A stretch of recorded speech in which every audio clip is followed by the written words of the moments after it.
देश को बचा लीजिए। आप लोग इस देश को जलने से बचाइए। मोदी जी के बारे में जो इनका भक्त है, नड्डा साहब जो इनका राष्ट्रीय अध्यक्ष है, वो बोलते हैं कि मोदी जी भगवानों का भगवान है। वो अंजना ओम कश्यप बोलती है कि मोदी जी विश्व गुरु हैं, और इस विश्व गुरु का ये हाल है कि लोग उनको देखना भी पसंद नहीं करते, उनका सुनना भी नहीं पसंद कर रहे हैं। आज मीडिया जगत में ये हाहाकार मचा हुआ है, और आज गारंटी देते चल रहे हैं और सीना टोक टोक करके कि मैं भ्रष्टाचार मिटाऊंगा, और भ्रष्टाचारियों को बना देते हैं उप मुख्यमंत्री। आज मध्य प्रदेश का हाल देख लीजिए, मणिपुर जल रहा है। सेना को राजनीति में लाने का ये इनको कौन अधिकार दे दिया है? मणिपुर में महिलाएं को नंगे घुमाया जाता है, उस पर ये लोग माफी तक नहीं मांगते। दिल्ली का घटना आप देख लीजिए, एक लड़की को जो विक्षिप्त लड़का था उसको पीट करके मार दिया जाता है। नाम था उसका मोहम्मद इसरार, और मंदिर में जाता है, मंदिर से एक केला उठा लेता है और उसके लिए उसको चोरी का इल्जाम लगा करके, और हमारे जो ये समाज के लोग हैं उसे पीट करके मार देते हैं। क्या कर दिए हैं मोदी जी? कितना देश में नफरत फैला दिए हैं। ये 9 साल के अंदर में आपने पूरे देश को नफरत की आग में झोंक दिए हैं। हमारे भगवान के मंदिर को भी ये लोग बदनाम करके रख दिए। उनका नफरत देश को बदनाम कर रहा है, देश को तबाह कर रहा है। करके 24 का चुनाव जीत ले। बिल्कुल बिल्कुल रविरंजन जी, हमारे दर्शकों के लिए, पूरे देश के लिए ये बहुत बड़ा एक चिंतन और मनन का समय है।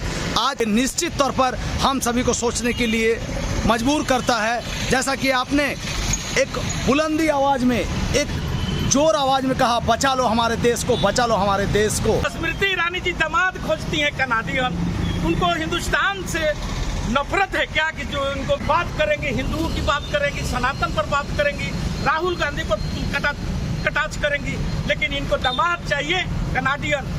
इस बात को लेकर के जगहसाई हो रहा है कि मौजूदा सत्ता पूरे सिख समुदाय को भी नहीं बकस रहे, यानी इनको अल्पसंख्यकों से, भारत के नागरिकों से इतना नफरत हो गया है। इसीलिए तो ये लोग कनाडियन दामाद खोज रहे हैं, क्योंकि अब इनको हिंदुओं पर, हिंदुस्तान के लोगों पर, भारत के लोगों पर इन लोगों का विश्वास उठ चुका है। और दामाद इनको चाहिए कनाडियन, दामाद इनको चाहिए नकवी जैसा, दामाद इनको चाहिए। उन्हीं लोगों से ये नफरत भी आम पब्लिकों को नफरत करने को सिखाएंगे, और अपना दामाद ये लोग विदेशी बनाएंगे, अल्पसंख्यक को बनाएंगे। ये इनकी चाल, चरित्र और चेहरा उजागर हो रहा है, क्योंकि मध्य प्रदेश और राजस्थान, आपका ये छत्तीसगढ़, सभी जगहों पर इनकी स्थिति बहुत ही दयनीय है। लोग खोजने से भी वहाँ, और इसलिए ये लोग केंद्रीय मंत्री, सांसदों को और अपने राष्ट्रीय जो नेता है उन लोगों को ये लोग मैदान पर उतार रहे हैं। तो वो राष्ट्रपति को बार बार राजस्थान भेज रहे हैं ताकि उससे भी इज्जत बचे। लेकिन जनता सीधा कि मोदी का कोई नाम नहीं है, कहीं कुछ नहीं है। ये सारे चीज इन दलाल मीडियाओं का, ये दलाल एंकरों का बनाया हुआ एक बालू का जो ढेर था, उस पर मोदी जी को खड़ा किया था लोग, ये लोग, और वह बालू का ढेर भर्रा करके गिर रहा है नीचे। कि मोदी का कोई ऐसा न विश्व में डंका बज रहा है, न इनका कहीं पर भी चर्चा हो रहा है। लेकिन ये हमारे दलाल मीडियाओं का ये देन है।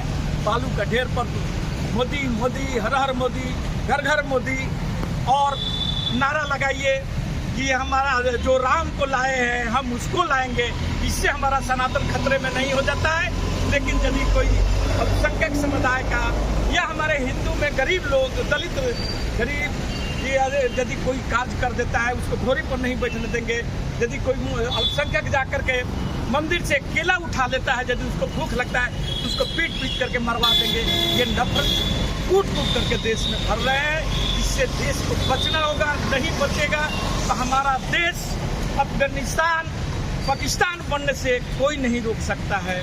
जो वहाँ की स्थिति है, जो वहाँ पर खुलेआम गुंडागर्दी होता है, वह तरीका का आज पूरे देश में चल रहा है। मैं तमाम दर्शकों से, हमारे चैनल के माध्यम से जो हमारे तमाम बातों को इतनी गंभीरता से चिंतन और मनन करते हैं, मैं उन लोगों से आग्रह विनती करता हूं कि कृपया ये आवाज़ उठाएं कि आखिर कहां चले गए वो सनातनी। मगर ये धर्म का नफरत फैलाने वाले लोगों, सनातनियों से पूछना चाह रहा हूं कि जहां बेटी की इज्जत लूट ली जा रही है, जो राम को लाए हैं उनको लाएंगे, ऐसे सनातनी से सवाल पूछे कि क्या यही हमारा सनातन सिखाता है, और अगर नहीं तो 2024 में मुंह तोड़ जवाब दें।